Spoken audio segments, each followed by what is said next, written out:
sekalian yang saya muliakan, pertama yang pertama sekali kita akan bersyukur kepada Allah Subhanahu wa taala. Salawat dan salam semoga tetap tercurah limpahkan kepada junjungan kita, Nabi kita, uswah dan qudwah kita, Rasulullah Muhammad sallallahu alaihi wasallam, pada para sahabatnya, tabi'in, tabi'ut tabi'in, dan kepada generasi terus sampai akhir zaman, dan mudah-mudahan kita termasuk di dalamnya. Baik, kita akan melanjutkan kaji kita surat Al-Kahfi. Sebelum kita masuk kepada kandungan dari surat Al-Kahfi apa saja, surat Al-Kahfi ini banyak Allah mengisahkan di surat Al-Kahfi ini. Di antaranya para pemuda yang mereka ini mendakwahkan agama Allah, tetapi mereka tidak diterima oleh masyarakat. Sekelompok pemuda ini bahkan dilaporkan ke aparat, sehingga penguasa atau raja mengetahui hal itu.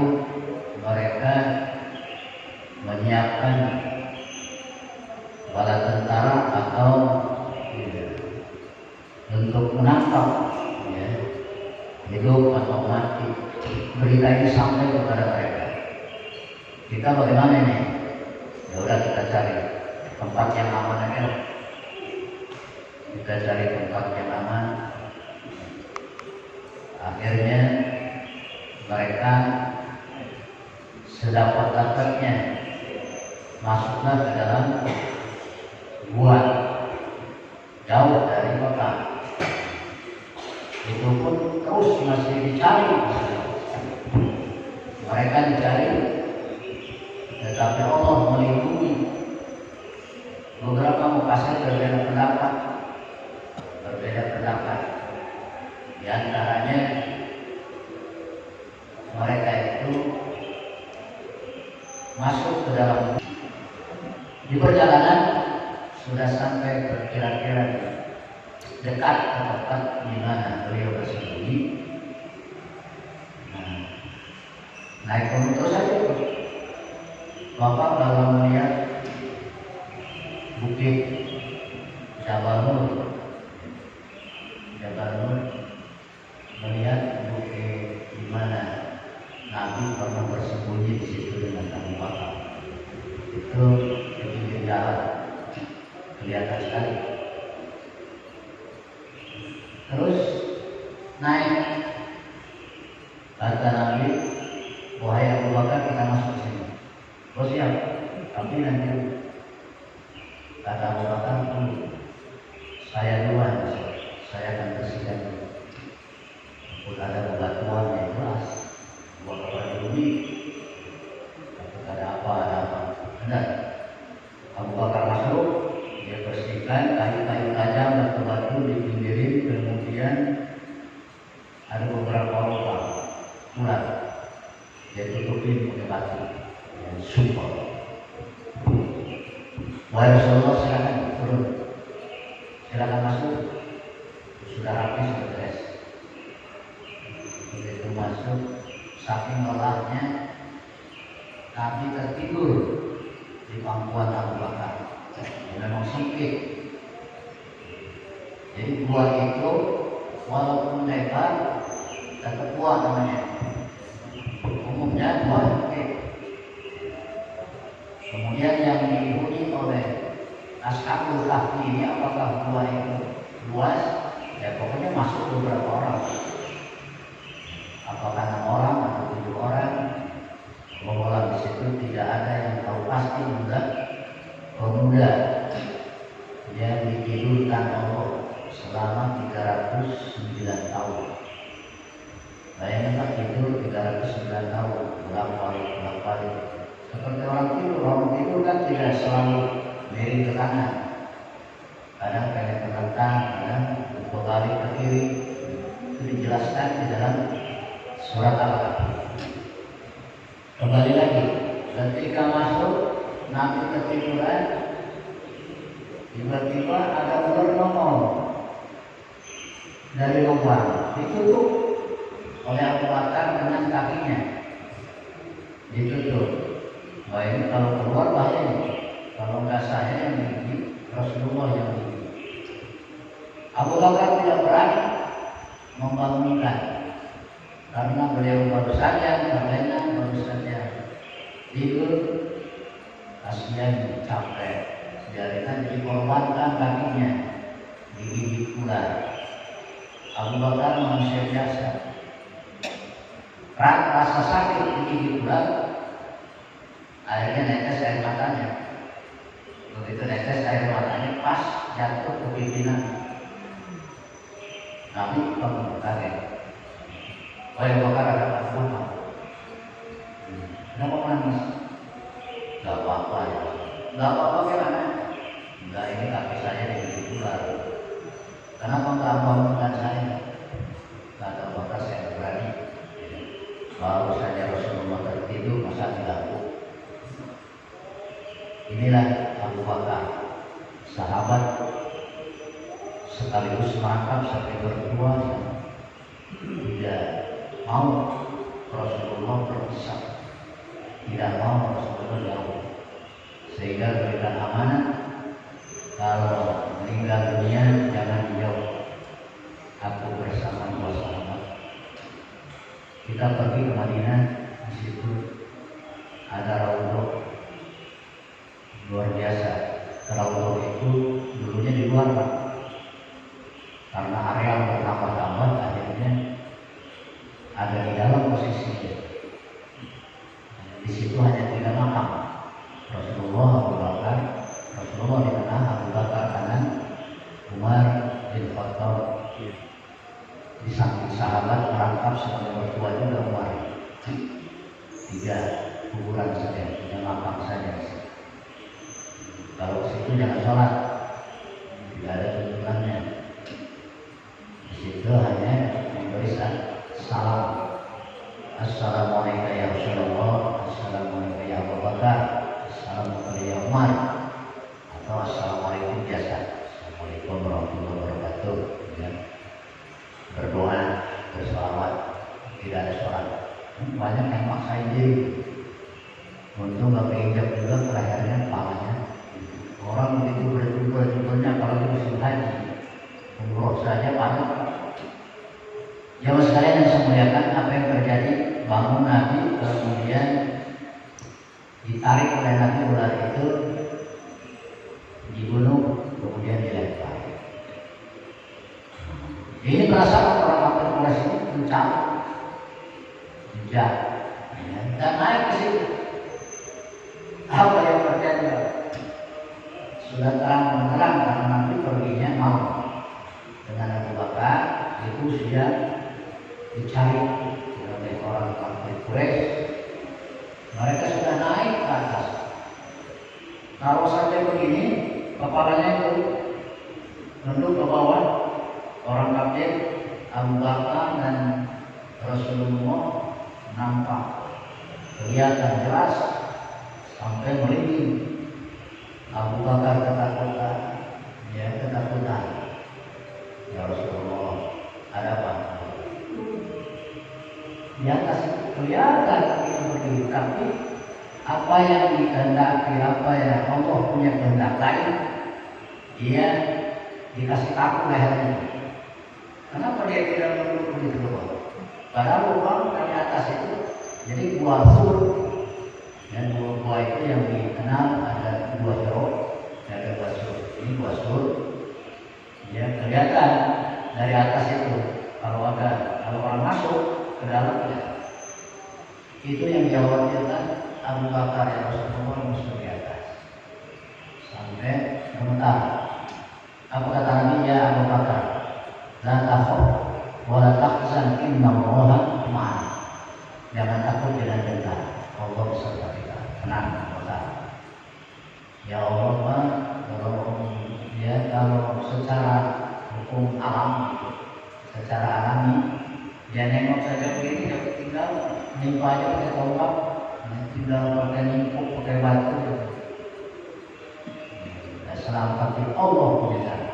Dia lihat oleh si musuh itu, ini di tubuhnya kok ada laba-laba nih. Kalau sampai baru saja hilangnya tadi malam, nggak mungkin laba-laba membuat sarang seutuh ini. Kalau ada orang masuk, mesti nggak ada. Sarang laba-laba pasti ketabrak itu. Satu, bagaimana hebatnya Allah hingga Allah syai'an an yakuna lahu kun fayakun. Ya, fayakun aja. Jadi yang tadi ekor burung terbang semacam burung merpati gitu. Dia lihat ada orangnya. Kalau ada orang ke sini masuk, nggak mungkin burung ini ada. Jadi begitu si kafir begitu dalam situ, satu burung dia sebagai benteng untuk mengelabui atau untuk dia tidak yakin kalau tidak itu ada manusia, ada Rasulullah dan Abu Bakar yang bersembunyi. Jamaah sekalian bisa melihatkan sama. Al-Ashabul Kahfi buahnya itu di pinggir jalan. Buahnya itu di pinggir jalan. Itu saya lupa wilayahnya, yang jelas di sana di Timur Tengah itu manusia berulalang, ya, lalu lalang lewat, itu tidak ada keinginan untuk masuk ke dalam rumah itu, tidak ada keinginan, sehingga tidak disangka juga. Bayangkan sekian lama, 309 tahun itu bukan waktu sedikit. Dari mana mereka tahu? Mereka bangun beberapa orang kan bangun. Baru dia, saya masih ngantuk. Yang satu bilang saya masih ngantuk. Sudah bangun, lapar nggak? Dia lapar. Ada yang berbeda bangun. Nah, ketahuannya dari mata uang. Disuruh mereka masuk pergi ke pasar cari makanan, tapi hati-hati musuh ya di mana-mana. Kalau ketangkap habis kita, ya tenang aja, jangan mencurigakan. Akhirnya dua orang diutus ke pasar untuk cari makanan. Sampai di pasar uangnya nggak laku. Kata orang pasar, uang apa nih? Uang beneran. Uang apa? Ramai juga, ramai. Ya. Coba kalau terjadi di pasar Impres itu, dari Bogor udah datang kita dari mana-mana, ada manusia sakti atau manusia apalah. Dari mata uang itu tertulis, bahkan diaturkan dengan semacam di sana itu ada dari dulu para raja-raja itu kan menyimpan data-data baik di museum maupun di tempat-tempat mereka cocok sekali. Sudah ganti berapa penguasa, berapa raja, 309 tahun, bayangin aja 3 generasi, kira-kira. Jangan sekalian bisa melihatkan aman mereka itu. Begitu mereka diketahui, ya, akhirnya ya, nampaklah di situ bagaimana Allah Subhanahu Wa Taala menunjukkan kekuasaannya, menidurkan mereka selama sekian tahun, 300 tahun menurut hitungan Masehi, Samsiah, 309 tahun menurut hitungan Qamariyah. Jadi ada tahun Hijriah, ada tahun Masehi, itu berbeda, tapi ini hitungan Qamariyah. Hijriah jumlahnya salasa ma'atin wazdadu is'a, salasa ma'atin wazdadu is'a, 300 dan ditambah 9 tahun, jadi 309 tahun. Baik, kita lanjutkan. Ada kandungan apalagi di dalam surat Al-Kahfi. Sebelum masuk kepada kisah-kisah yang unik ya dalam pandangan kita, tapi itu kisah nyata, kebenaran dan kepastian. Siapa lagi yang dikisahkan oleh Allah? Musa alaihissalam. Nabi Musa ini punya temperamen, dia cepat marah, emosian. Yang kedua, yang pertama nggak sabaran, dan kedua emosian. Biasanya mereka sabar emosi, ya apa paketnya gitu ya.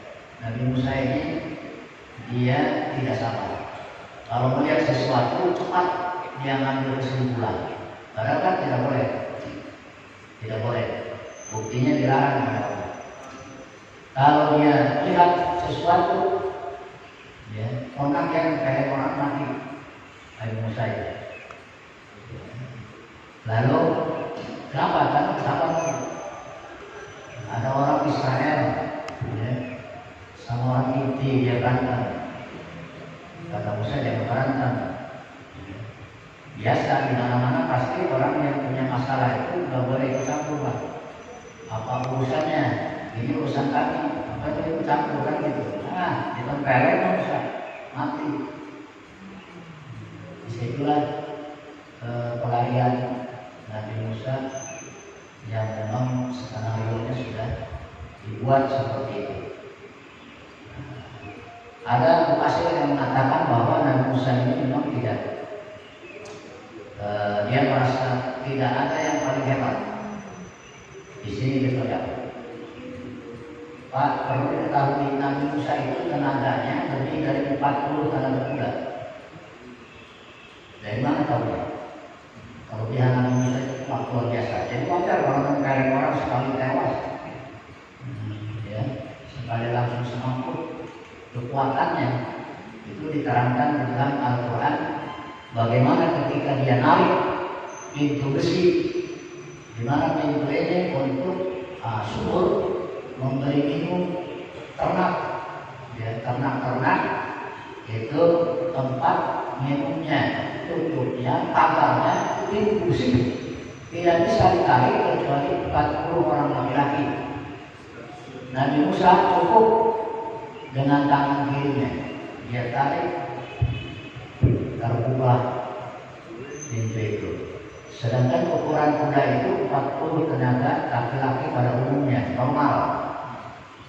Nabi Musa coba, subhanallah, wahai Musa, kata Allah, engkau ini orang tidak sabar, cuma belajar sabar. Lalu Allah menyuruh, pergilah ke pinggir laut, ya, susu di pantai. Nanti di situ ada pertemuan air tawar dengan air asin. Di situ engkau belajar kepada hamba yang soleh. Inilah kemudian sepakat semua ahli tafsir bahwa Nabi Musa belajar kepada Nabi Khidir. Nabi Khidir ini bukan Rasul, dia pangkatnya Nabi saja, Pak. Banyak Nabi itu 124.000 tercatat Nabi. Yang paling banyak diturunkan di Israel, tapi dia pangkatnya tidak Rasul. Nabi Adam saja, kenapa tidak ada pangkatnya? Nabi Adam tidak ada pangkat Rasulnya, tidak ada. Di hadis tidak ada, di Quran tidak ada. Dia hanya Nabi Allah Adam alaihissalam. Jadi kerasulan itu yang 24 itu dari Nabi Nuh alaihissalam sampai ke Nabi kita terakhir Nabi Muhammad SAW. Mereka ini pangkatnya Nabi dan Rasul. Karena di zaman Nabi Adam belum ada umat, baru anak-anaknya saja.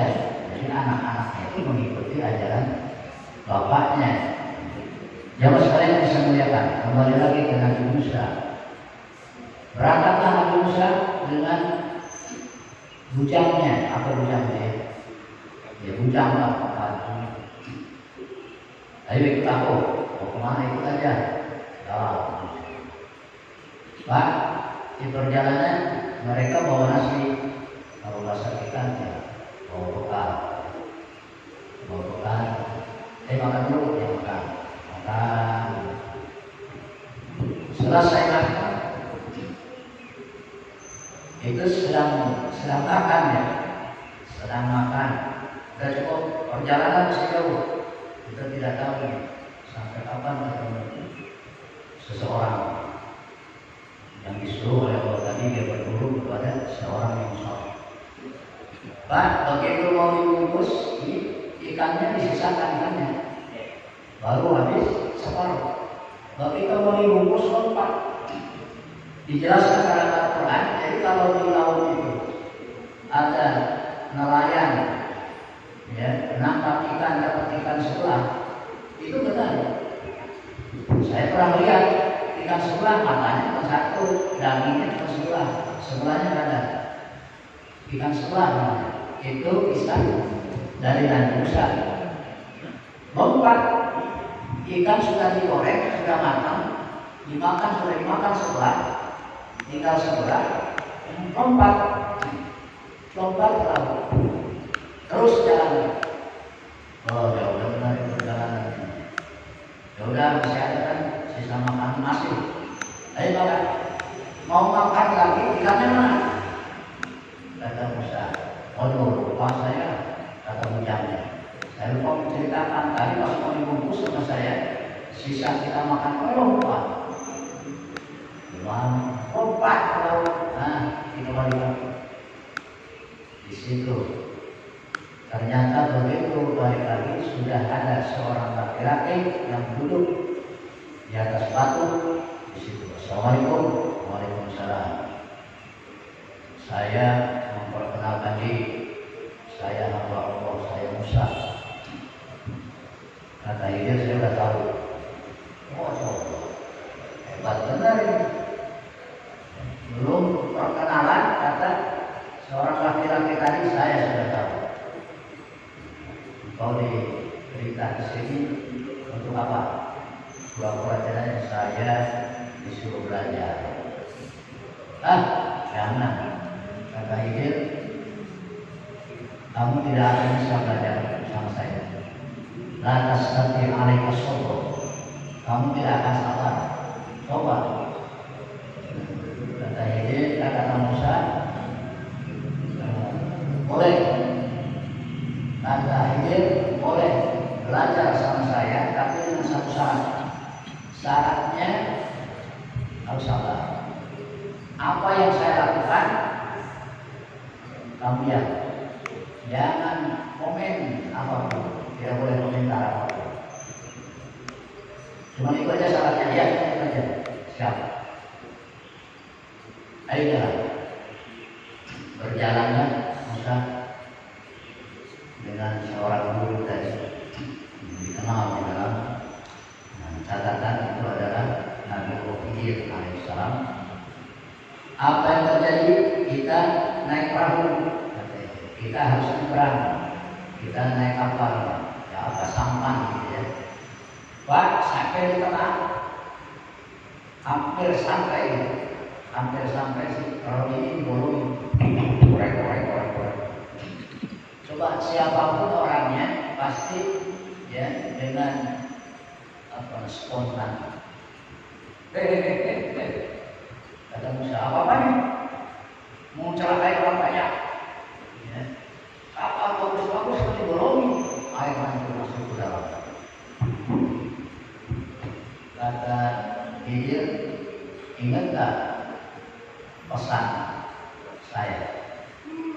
Astagfirullah, kata Musa, maafkan saya.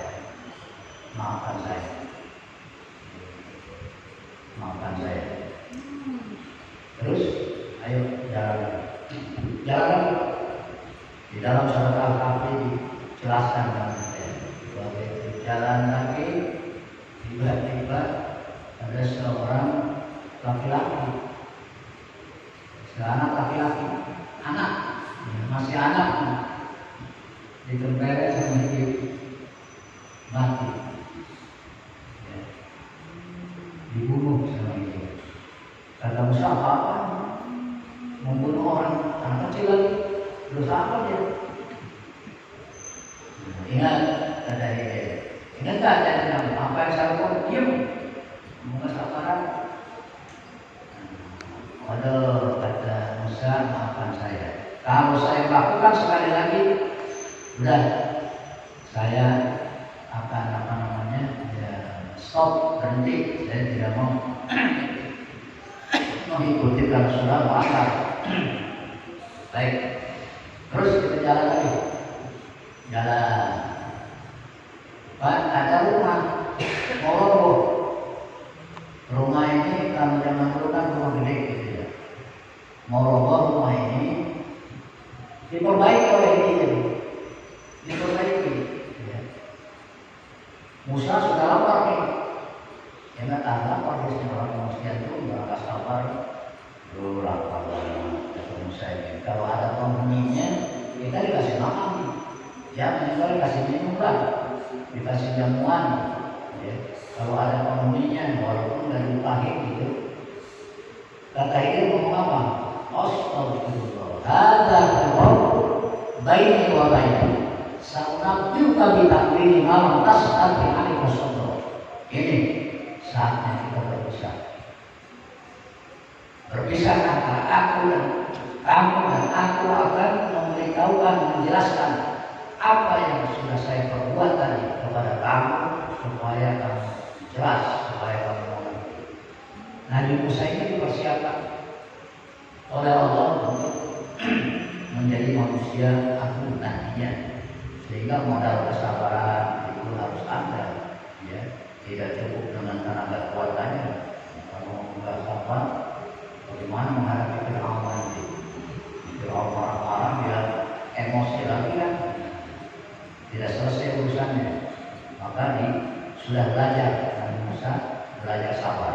Walaupun nanti dimarahin oleh Fir'aun, tapi akan berhadapan dengan Fir'aun. Idhab ila Fir'aun innahu taghaw.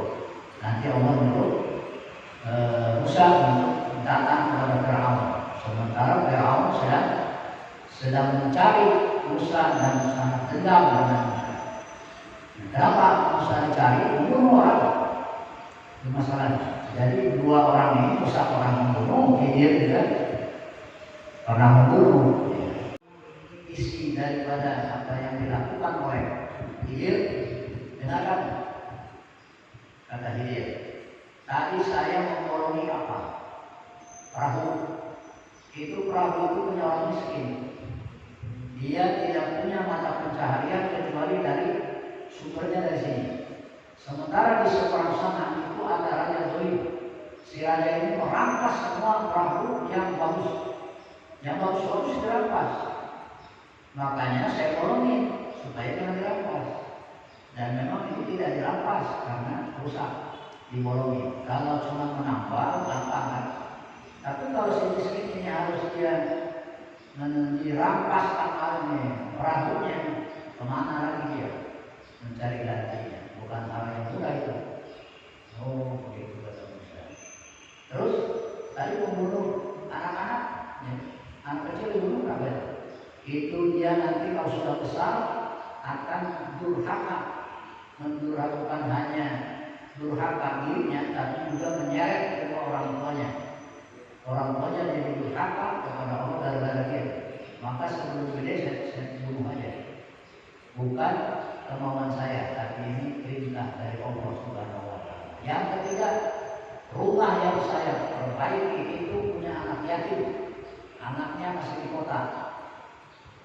Dan ada petunjuk nanti kalau sudah dewasa dia akan kembali ke sini. Di bawah rumah ini ada harta simpanan. Apakah berupa emas, ya, berlian, pokoknya ada barang berharga. Kalau tidak saya perbaiki nanti tidak ada puing-puingnya, tidak ada tangganya, maka saya perbaiki. Mudah-mudahan ya rumah ini agak bertahan sehingga sampai si anak yatim ini bisa mengambil barang berharga di bawah tanah yang ada di dalam rumah itu. Musa baru rumah itu. Baik, kalau begitu saya sudah banyak mendapat pelajaran. Ya, tapi ketiga-tiganya lulus, ya. 3 kasus kasus yang dihadapinya kita selalu gagal. Tapi itulah bagaimana cara Allah mendidik hambanya, ya, sehingga akhirnya Nabi Musa diulang-ulang oleh Allah dalam Al-Quran. Perjalanannya sangat panjang. Kisah Nabi Musa ini hampir di beberapa surat, ya, Allah abadikan. Kenapa? Karena dia berhadapan dengan raja yang sangat kejam, yaitu Fir'aun dalam sejarah Ramses II. Fir'aun Ramses II yang Allah buktikan, diabadikan, walaupun ditenggelamkan di Lautan Merah ketika mengejar Nabi Musa, tetapi tidak seperti bala tentara lainnya. Bala tentara lainnya hilang, tapi Fir'aun ini dilemparkan ke pantai, ke daratan, sehingga diambil oleh rakyatnya di Mesir, lalu dimasukkan ke museum zaman Mesir kuno. Jadi Fir'aun itu gelar raja-raja Mesir kuno. Saya ulangi, Fir'aun itu gelar raja-raja Mesir kuno. Aslinya orang ini Ramses II. Mungkin ada Ramses I di bawahnya, Eidos Bus, Dr. Bus, itu apanya? Jamaah sekalian saya muliakan, ini saja sementara ya kajian kita masih terus. Insya Allah ya, mungkin sebentar lagi kita Ramadan ini. Kalau Ramadan itu istirahat karena banyak aktivitas yang kita harus melaksanakan ibadah tarawih, tadarus dan sebagainya. Mudah-mudahan ya, kita selalu dilindungi oleh Allah Subhanahu Wa Taala, dan kita berharap mudah-mudahan kita bertemu dengan Ramadan yang akan datang ini, yang sebentar lagi. Tidak ada jaminan kita bertemu dengan Ramadan, tapi berdoa mudah-mudahan Allah menyampaikan umur kita ke bulan suci Ramadan, dan bulan suci Ramadan bulan yang ditunggu-tunggu oleh segenap umat Islam di berbagai penjuru dunia, karena dia merupakan bonus bagi kita umat Islam. Allah melipat gandakan berbagai pahala yang sunnah dibayar wajib, yang wajib dilipat gandakan lebih dari 70 kali lipat. Mudah-mudahan kita sampai ke bulan Ramadan. Sampai di sini aja saya tutup dengan doa kafaratul majlis. Subhanallahumma wa bihamdika asyhadu an la ilaha illa anta astaghfiruka wa atubu ilaik. Assalamualaikum warahmatullahi wabarakatuh. Waalaikumsalam warahmatullahi wabarakatuh.